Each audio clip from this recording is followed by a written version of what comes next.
ఇవాళ మహేశ్వరం నియోజకవర్గంలో జరిగిన బూత్ స్థాయి కమిటీ మీటింగ్ కి మొత్తం 540 బూతులు ఉంటే 540 బూత్లకు ఒక్కొక్క బూత్ 10 మంది ఇన్ఛార్జ్లుగా 5400 మందిని బూత్ ఇన్ఛార్జ్లను తీసుకొచ్చి ఒకటే మాట చెప్పి పంపిన వాళ్ళకు రాబోయే 30 రోజుల్లో ప్రతి ఇంటికి వెళ్ళండి, ప్రతి గడపకి వెళ్ళండి.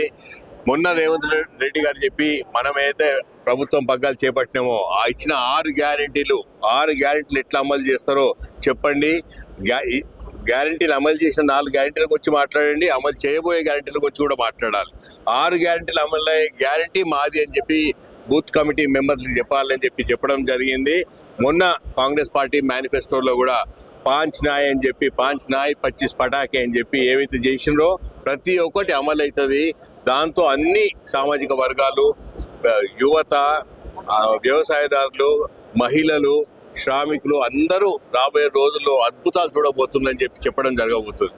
సో ఆ 20 రోజులు ప్రతి ఇంటికి 20 సార్లు వెళ్తే ప్రతి ఒక్కరు కాంగ్రెస్ పార్టీతో ఉంటారు, చెయ్యి గుర్తుకే ఓటేస్తారని చెప్పడము. వాళ్ళు 100% కష్టపడతామన్నారు. మేము కూడా చెప్పినాం, రాబోయే 30 రోజులు మీరు కష్టపడండి, రాబోయే 5 ఏళ్ళు మేము ఏంటంటుంటాం, రాబోయే మీ ఎలక్షన్ ప్రతి ఎలక్షన్ గెలుద్దాం, అందరం చెయ్యి కలుపుదాం, చెయ్యి గుర్తును బలపరచాలని చెప్పి